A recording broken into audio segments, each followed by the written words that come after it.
In this video, let's learn how to change date and time on your A06 mobile.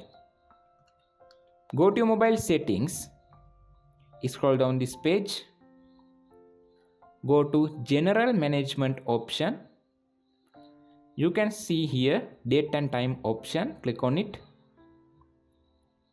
In here you can enable this automatic date and time option, or you can change your custom time or date. Click on the set date option. After, you can select year, month and date. You can select time in here. If you want to use automatic time zone, you can enable this feature after the automatic time zone is detected on your mobile.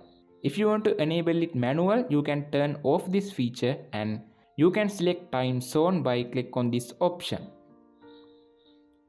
In this method, you can set your time and date. If you want to see your time in 24-hour format, you can enable this feature. If you don't like this feature, you can disable it.